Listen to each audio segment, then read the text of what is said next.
Hey guys, welcome to the latest edition of the Muir Reflection. John from the John Muir Show here, and as another week comes to an end, it's certainly worth looking back on one of the most notable comments from this past week pertaining to the Wuhan virus, and that would be a comment that was made on air by NBC's Chuck Todd, who pretends that he is an objective journalist, even though his actions say otherwise. His actions and his words on air show that he is not an objective journalist. Rather, he is a partisan leftist hack.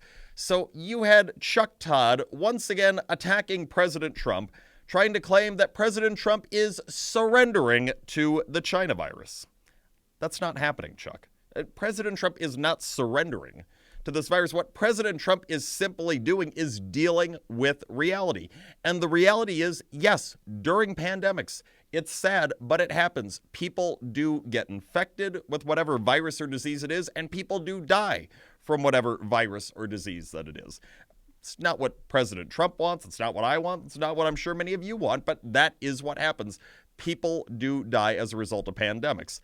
It's inevitable, and what is necessary during a pandemic is to ensure that you do not compound your problems. But sadly, thanks to the unconstitutional actions of various governors throughout the United States, Democrat and Republican alike, including our Governor Tony Evers here in Wisconsin, thanks to their unconstitutional actions, our problems have been compounded in the United States. Now, not only have we had to deal with the virus in a medical sense and have to deal with the problems it's caused, the fact that people have died from it, sadly, but now we have additional problems that we have to deal with, things that were totally preventable, but were not prevented. Now we're dealing with them. Our economy in so many of our states being totally destroyed from within. The law-abiding population's constitutional rights being totally trampled on. See, these are things that could have been avoided, but we did not avoid them thanks to these various state government actions, and now we have to deal with this entire host of problems in the United States. And the economic problems, they're terrible, if you haven't noticed. 33 million Americans out of work as a result of these reactions to the China virus. We're talking about people's livelihood here. We're talking about people who cannot sustain this. So yes, it is imperative that we reopen our economy before even more workers and before even more businesses hit the financial point of no return. We have to deal with that problem as well. We can't just strictly focus on the medical aspect of things.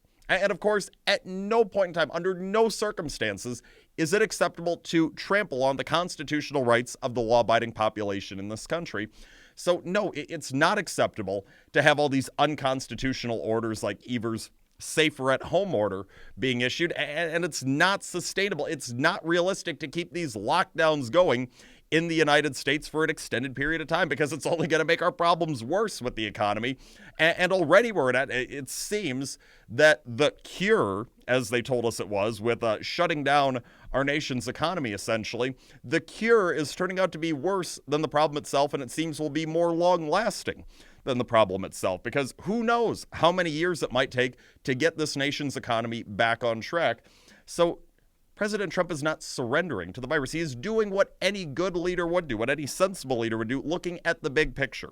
Not just one aspect of what's currently staring us in the face, but at the big picture, and understanding that we need to address all of these concerns that we have in the United States, including the economy, and it is imperative for the good of so many Americans who are now struggling, who've been forced into financial difficulty by government overreach. It is imperative we get help for those people, and that help can only meaningfully come by reopening our economy in states across this country. So no, President Trump is not failing. He's not giving in to this pandemic.